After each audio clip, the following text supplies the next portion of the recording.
Hello दोस्तों, नमस्कार।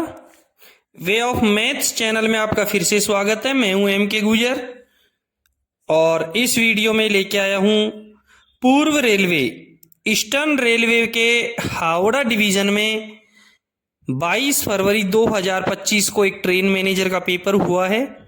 उस पेपर का तीसरा भाग, पहला भाग जिसमें क्वेश्चन नंबर 1 से लेकर के 30 तक और दूसरा भाग जिसमें क्वेश्चन नंबर 31 से लेकर के 60 तक पहले हल करवा चुका हूं। उसका लिंक मैंने डिस्क्रिप्शन में दिया हुआ है, वो आप जरूर देखें। और इस वीडियो में क्वेश्चन नंबर 61 से हल करवाएंगे। पूर्व रेलवे के हावड़ा डिवीजन में 22 फरवरी 2025 को हुए ट्रेन मैनेजर का देखेंगे तीसरा भाग क्वेश्चन नंबर 61 से। देखें,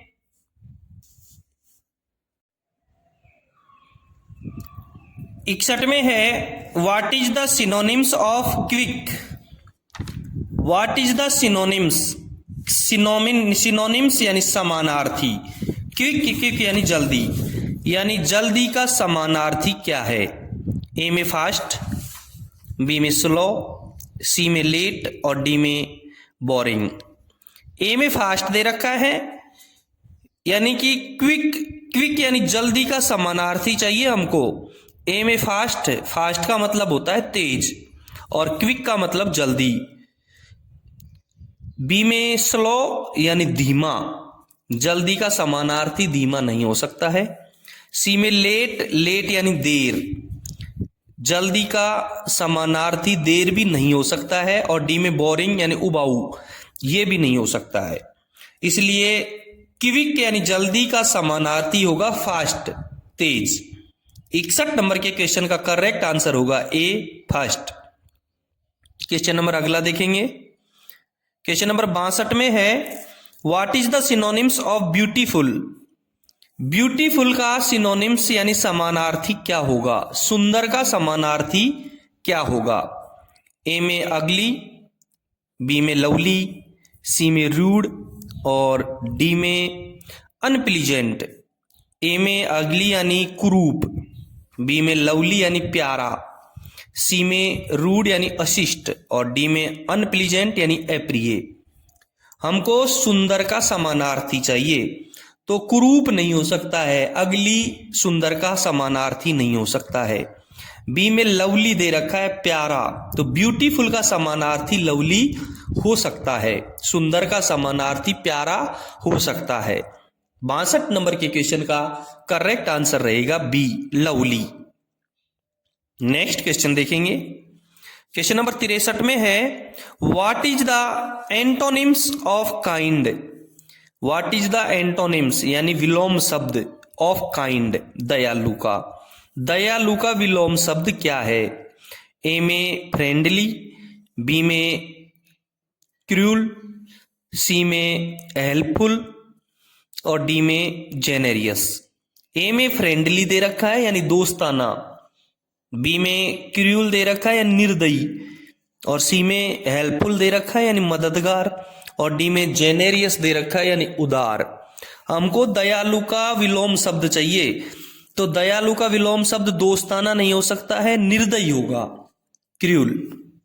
दयालु का विलोम शब्द होगा, काइंड का विलोम शब्द क्रूल। 63 नंबर के क्वेश्चन का करेक्ट आंसर होगा बी, क्रूल। ठीक है, नेक्स्ट क्वेश्चन देखेंगे। क्वेश्चन नंबर 64 में है what is the antonyms of begin. यानी बिगिन का विलोम शब्द, बिगिन यानी शुरू करना, शुरू करने का विलोम शब्द क्या होगा।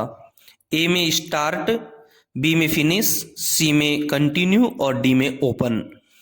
ए में स्टार्ट दे रखा है, स्टार्ट का अर्थ होता है शुरू करना। बी में फिनिश यानी खत्म करना, सी में कंटिन्यू यानी जारी रखना और डी में ओपन यानी खुला। बिगिन यानी शुरू करना, इसका विलोम शब्द होगा फिनिश यानी खत्म करना। शुरू करने का विलोम शब्द होगा खत्म करना। 64 नंबर के क्वेश्चन का करेक्ट आंसर होगा बी, फिनिश। ठीक है, नेक्स्ट क्वेश्चन देखेंगे। क्वेश्चन नंबर 65 में है what is the antonyms of strong. Strong का विलोम शब्द क्या होगा।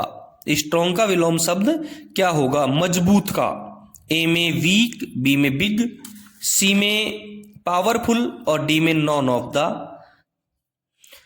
यानी वीक का मतलब होता है कमजोर और बी में बिग यानी बड़ा, सी में पावरफुल यानी ताकतवर। तो मजबूत का विलोम शब्द होगा वीक। स्ट्रॉन्ग का एंटोनिम्स वीक, मजबूत का विलोम शब्द कमजोर होगा।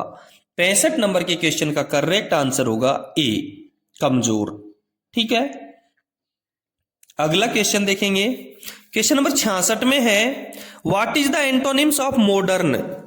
यानी मॉडर्न यानी आधुनिक, आधुनिक का विलोम शब्द क्या होगा?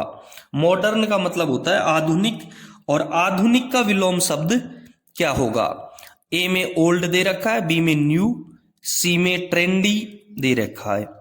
ओल्ड का मतलब होता है पुराना, न्यू का मतलब होता है नया और ट्रेंडली का फैशनेबल। आधुनिक का विलोम शब्द होगा पुराना, मॉडर्न का एंटोनिम्स होगा ओल्ड। क्वेश्चन नंबर 66 का करेक्ट आंसर होगा ए, ओल्ड। ठीक है, नेक्स्ट क्वेश्चन देखेंगे। क्वेश्चन नंबर 67 में है identify the error in this sentence. वाक्य में गलती को पहचाने। He do not like to play football, he don't like to play football, यही गलत है। ए में डोंट, बी में टू, सी में लाइक और डी में फुटबॉल दे रखा है। उसे फुटबॉल खेलना पसंद नहीं है। He do not like to play football, do not, don't इसमें गलत है। 67 नंबर की क्वेश्चन का करेक्ट आंसर रहेगा ए, डोंट। ठीक है, नेक्स्ट देखेंगे। इसमें लिखा है choose the correct word.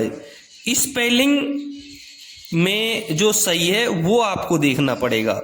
68 number में रिफ्रेशर दे रखा है और रिफ्रेशर का सही स्पेलिंग है डी में, REFRESHER, रिफ्रेशर।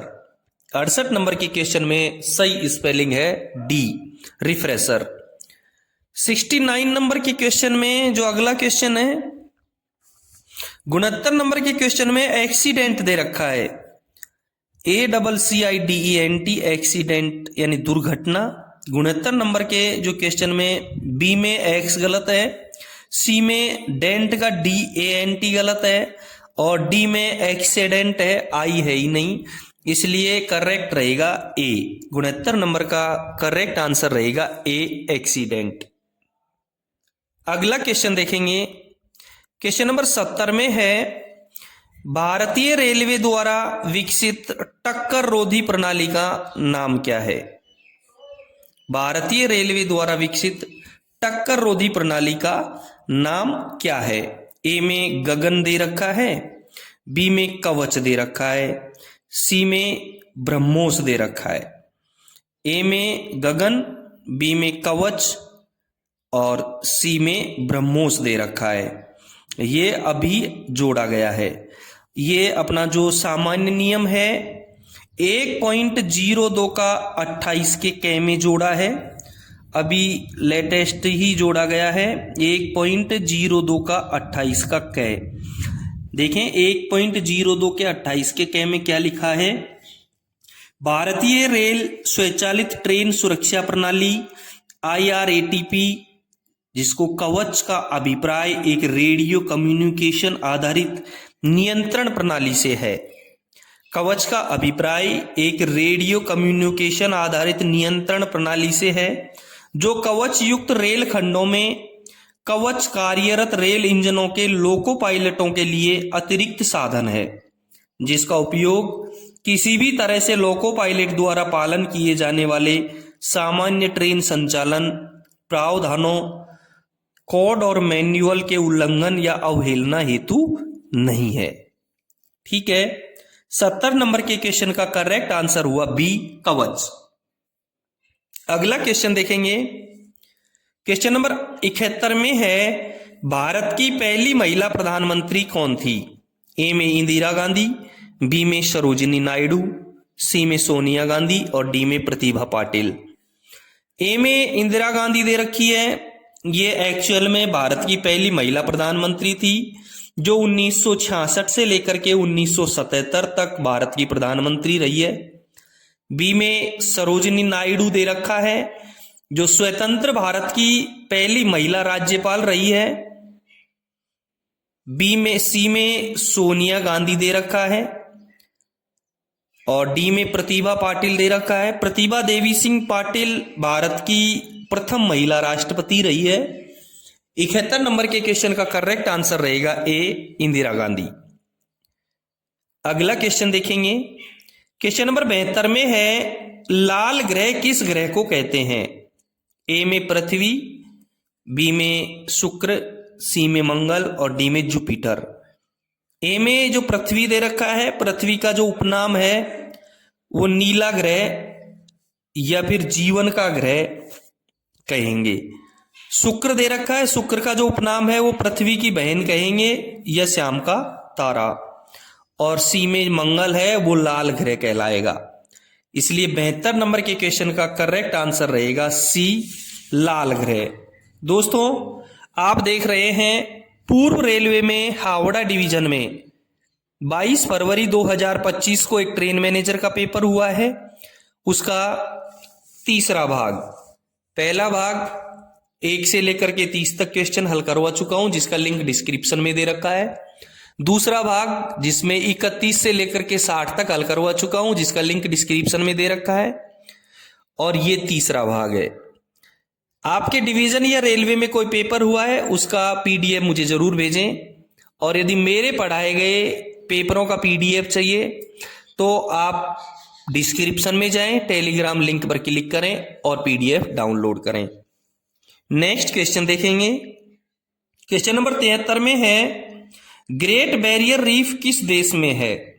ए में अमेरिका, बी में ऑस्ट्रेलिया, सी में भारत और डी में दक्षिण अफ्रीका। ग्रेट बैरियर रीफ दुनिया की सबसे बड़ी कोरल रीफ प्रणाली है, जो ऑस्ट्रेलिया के उत्तर पूर्वी तट पर कोरल सागर में स्थित है। ठीक है, क्लियर हुआ। 73 नंबर के क्वेश्चन का करेक्ट आंसर हुआ B, Australia. Great Barrier Reef Australia में स्थित है। नेक्स्ट क्वेश्चन देखेंगे। क्वेश्चन नंबर 74 में है,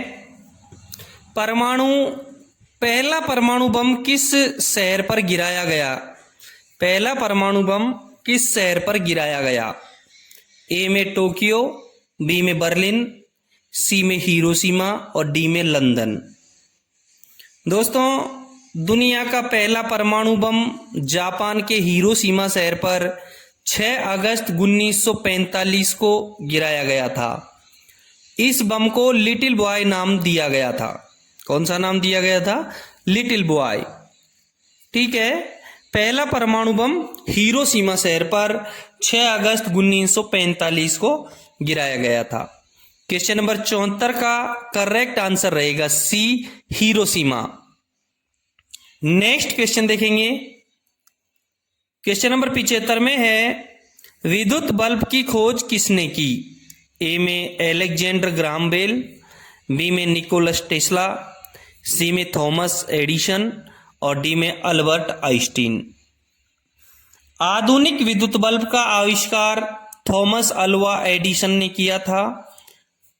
थॉमस अल्वा एडिसन एक अमेरिकी आविष्कारक और व्यवसायी थे, यानी कि विद्युत बल्ब की खोज थॉमस एडिसन ने की थी।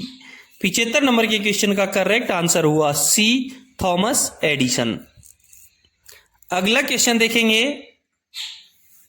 क्वेश्चन नंबर 76 में है, भारत का राष्ट्रीय गान किसने लिखा? ए में रविंद्रनाथ टैगोर, बी में बंकिम चंद्र चटर्जी, सी में सुभाष चंद्र बोस और डी में लता मंगेशकर। भारत का राष्ट्रीय गान रविंद्रनाथ टैगोर ने लिखा था। रविंद्रनाथ टैगोर मूल रूप से बंगाली में, जो रविंद्रनाथ टैगोर ने मूल रूप से बंगाली में भारोतो भाग्यो विधाता के रूप में ये रचना की थी। इस रचना का पहला श्लोक 24 जनवरी 1950 को भारतीय संविधान सभा द्वारा राष्ट्रगान के रूप में अपनाया गया था। ये पहली बार सार्वजनिक रूप से भारतीय राष्ट्रीय कांग्रेस के कोलकाता सत्र में दिनांक 27 दिसंबर 1911 को गाया गया था। क्लियर हुआ। राष्ट्रीय गान की रचना रविंद्रनाथ टैगोर ने की है। राष्ट्रीय गान की रचना किसने की है? रविंद्रनाथ टैगोर ने। 76 नंबर के क्वेश्चन का करेक्ट आंसर हुआ ए। नेक्स्ट क्वेश्चन देखेंगे। क्वेश्चन नंबर 77 में है, निम्नलिखित में नदियों में भारत की सबसे लंबी नदी कौन सी है? ए में यमुना, बी में गंगा, सी में गोदावरी और डी में ब्रह्मपुत्र। भारत की सबसे लंबी नदी कौन सी है? ए में यमुना दे रखा है। देखो, भारत की सबसे लंबी नदी गंगा है, जिसकी लंबाई 2525 किलोमीटर है। गंगा नदी हिमालय के गंगोत्री ग्लेशियर से निकलती है और ये उत्तराखंड, उत्तर प्रदेश, बिहार और पश्चिम बंगाल जैसे राज्यों से होकर गुजरती है और फिर बंगाल की खाड़ी में मिल जाती है। इसकी लंबाई क्लियर हुई, 2525 किलोमीटर है। ए में जो यमुना दे रखी है, यमुना की लंबाई 1376 किलोमीटर है और सी में गोदावरी दे रखी है, गोदावरी की लंबाई 1465 किलोमीटर है। डी में ब्रह्मपुत्र दे रखी है, ब्रह्मपुत्र नदी की टोटल लंबाई तो 2900 किलोमीटर है, लेकिन भारत में इसकी लंबाई 916 किलोमीटर है। तो क्लियर हुआ, Yamuna 1376 kilometre, Ganga 2525 kilometre, Godavari 1465 kilometre और ब्रह्मपुत्र 916 किलोमीटर। यानी भारत की सबसे लंबी नदी हुई गंगा। 77 नंबर के क्वेश्चन का करेक्ट आंसर हुआ बी, गंगा। अगला क्वेश्चन देखेंगे। निम्नलिखित में से गैर नवीनीकरण ऊर्जा का स्रोत कौन सा है? 78 नंबर के क्वेश्चन में है, निम्नलिखित में से गैर नवीनीकरण ऊर्जा का स्रोत कौन सा है? ए में हवा, बी में सौर, सी में कोयला और डी में पानी। गैर नवीनीकरण ऊर्जा स्रोत वे होते हैं जिनकी आपूर्ति सीमित है और वे जल्दी खत्म हो जाते हैं, जैसे जीवाश्म ईंधन यानी कोयला, तेल, प्राकृतिक गैस और परमाणु ऊर्जा। क्लियर हो गया। कोयला एक ऐसा है जिसकी आपूर्ति सीमित है और वो जल्दी खत्म हो जाता है, हो सकता है। तो 78 नंबर के क्वेश्चन में गैर नवीनीकरण ऊर्जा का स्रोत हुआ कोयला, यानी कि 78 नंबर के क्वेश्चन का करेक्ट आंसर हुआ सी, कोयला। नेक्स्ट क्वेश्चन देखेंगे। क्वेश्चन नंबर 79 में है, प्रसिद्ध किताब हैरी पॉटर के लेखक कौन है? ए में J.R.R. टोल्किन, बी में J.K. रोलिंग, सी में गार्गे मार्टिन और डी में C.S. Levi's. Harry Potter J.K. Rolling द्वारा लिखित एक प्रसिद्ध काल्पनिक उपन्यास श्रृंखला है जो एक युवा जादूगर हैरी पॉटर और उसके दोस्तों रॉन वीसली और हरमाइन ग्रेंजर के जीवन के बारे में है, जो Hogwarts school of witchcraft and wizardry में पढ़ते हैं। क्लियर हुआ। हैरी पॉटर के लेखक हुए J.K. रोलिंग, यानी 79 नंबर के क्वेश्चन का करेक्ट आंसर हुआ बी, J.K. रोलिंग। अगला क्वेश्चन देखेंगे। क्वेश्चन नंबर 80 में है, टेलीफोन का आविष्कार किसने किया? अभी इससे पहले क्वेश्चन नंबर 75 में था कि विद्युत बल्ब की खोज किसने की, और 79 नंबर और 80 नंबर के क्वेश्चन में है, टेलीफोन का आविष्कार किसने किया? अल्बर्ट आइंस्टीन, निकोलस टेस्ला, सी में थॉमस एडिसन और डी में अलेक्जेंडर ग्राहम बेल। 75 नंबर के क्वेश्चन का मैं बता देता हूं कि विद्युत बल्ब की खोज थॉमस अल्वा एडिसन ने की थी और 7 मार्च 1876 को अलेक्जेंडर ग्राहम बेल ने टेलीफोन के लिए पेटेंट मिला था। ग्राहम बेल स्कॉटलैंड के रहने वाले थे। टेलीफोन का आविष्कार किसने किया? अलेक्जेंडर ग्राहम बेल ने। इन्हें 7 मार्च 1876 को टेलीफोन के लिए पेटेंट मिला था और अलेक्जेंडर ग्राहम बेल स्कॉटलैंड के रहने वाले थे। यानी 80 नंबर के क्वेश्चन का करेक्ट आंसर हुआ D, Alexander Graham Bell. Next question देखेंगे। क्वेश्चन नंबर 81 में लिखा है नोबेल प्राइज पाने वाली प्रथम महिला कौन थी? ए में मदर टेरेसा, बी में मैरी क्यूरी, सी में इंदिरा गांधी और डी में सरोजिनी नायडू।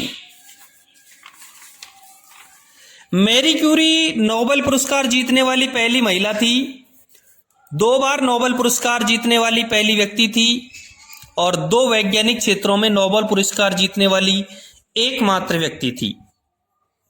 मैरी क्यूरी के पति पियरे क्यूरी उनके पहले नोबेल पुरस्कार के सह विजेता थे, जिससे वे नोबेल पुरस्कार जीतने वाले पहले विवाहित जोड़े बन गए और क्यूरी परिवार की 5 नोबेल पुरस्कारों की विरासत की शुरुआत हुई।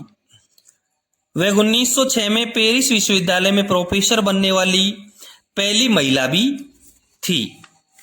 क्लियर हुआ?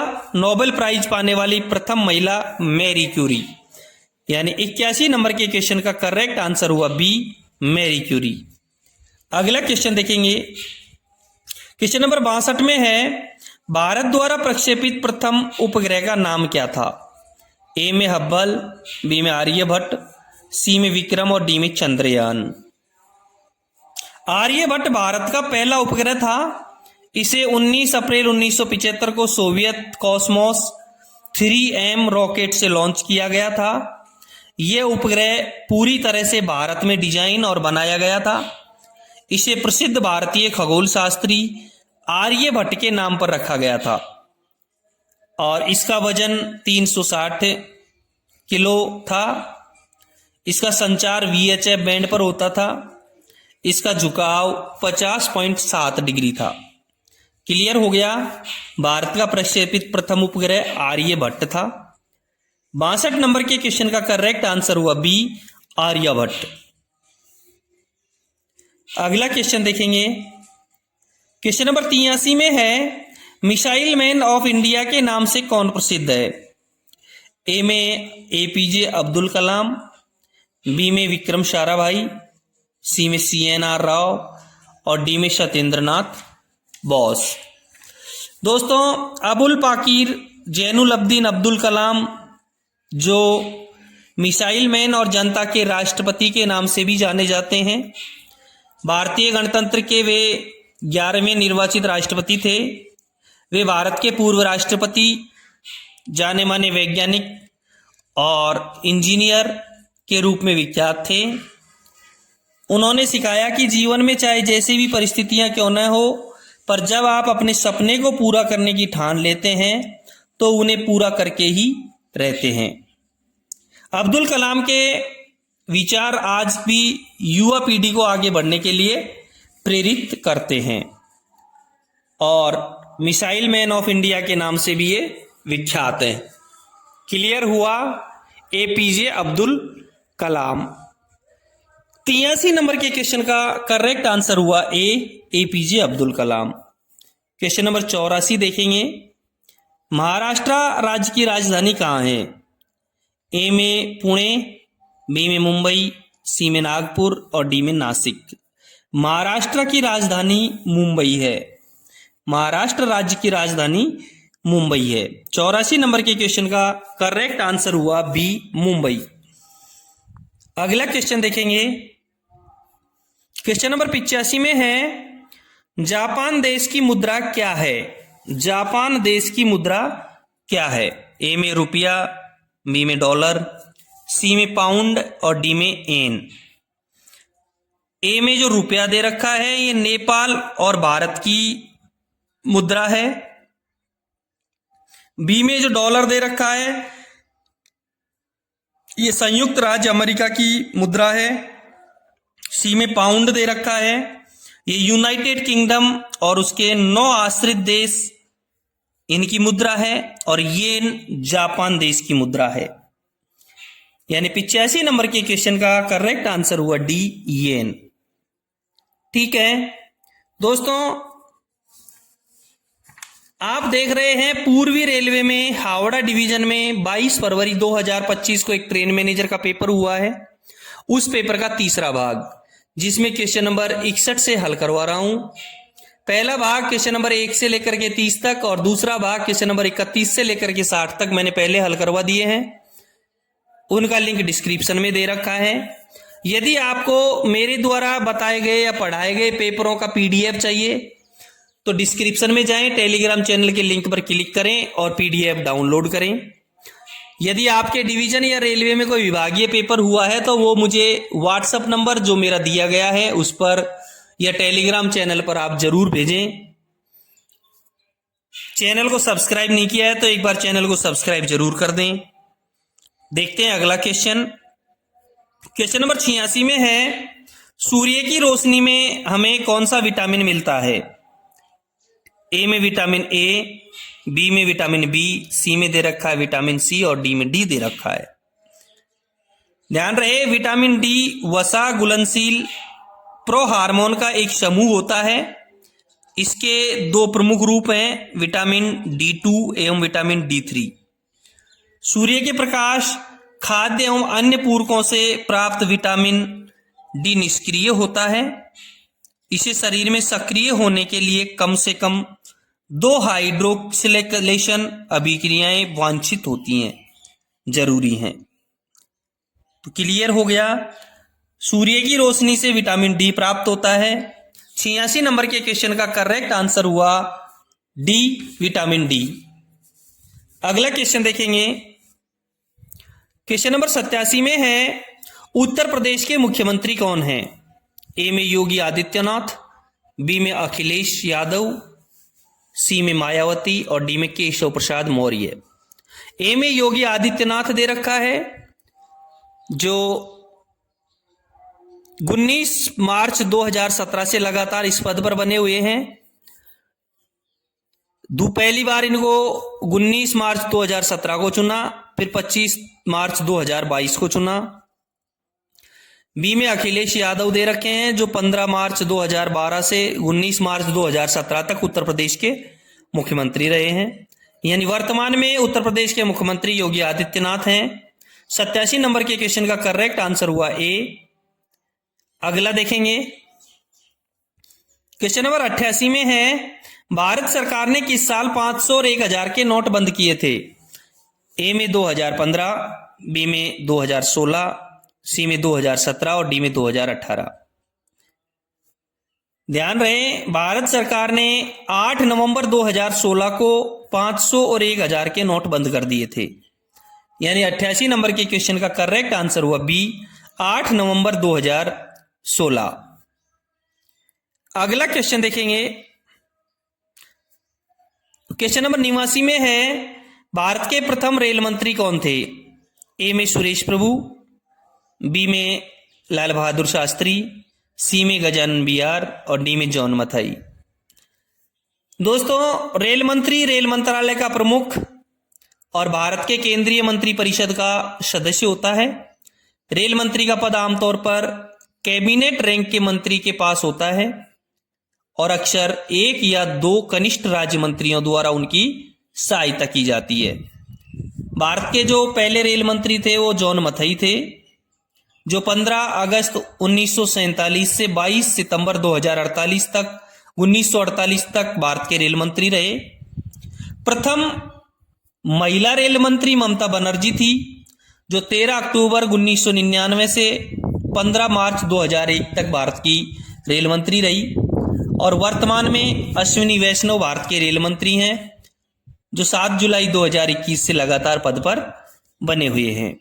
क्लियर हुआ, भारत के प्रथम रेल मंत्री जॉन मथाई। यानी कि 89 नंबर के क्वेश्चन का करेक्ट आंसर हुआ डी, जॉन मथाई। अगला क्वेश्चन देखेंगे। क्वेश्चन नंबर 90 में है, प्रथम बुलेट ट्रेन प्रोजेक्ट से भारत के कौन से 2 शहरों को जोड़ा जाएगा? ए में मुंबई दिल्ली, बी में मुंबई अहमदाबाद, सी में दिल्ली चेन्नई और डी में बेंगलुरु हैदराबाद। दोस्तों, मुंबई अहमदाबाद बुलेट ट्रेन परियोजना भारत की पहली हाई स्पीड रेल पहल है, जो 508 किलोमीटर तक फैली हुई और इसका उद्देश्य 508 किलोमीटर तक फैली हुई है और इसका उद्देश्य 2 शहरों के बीच यात्रा के समय को 3 घंटे से कम करना है। क्लियर हुआ, प्रथम बुलेट ट्रेन प्रोजेक्ट भारत के मुंबई अहमदाबाद शहरों के बीच में चली है। यानी 90 नंबर के क्वेश्चन का करेक्ट आंसर हुआ बी, मुंबई अहमदाबाद। तो दोस्तों ये था ईस्टर्न रेलवे का हावड़ा डिवीजन का 22 फरवरी 2025 का ट्रेन मैनेजर के पेपर का तीसरा भाग, जिसमें क्वेश्चन नंबर 61 से लेकर के 90 तक मैंने हल करवा दिए हैं। यदि आपको कोई दिक्कत हो तो कमेंट्स बॉक्स में जरूर कमेंट करें। आपके और इसमें कुछ अंतर हो सकता है आंसरों में। इसके भिन्नता को समझने के लिए अपने डिवीजन का WTT, G&SR, block working manual या जो भी मैनुअल है वो आप एक बार जरूर देखें। फिर मिलते हैं अगले वीडियो में क्वेश्चन नंबर 51। Thank you.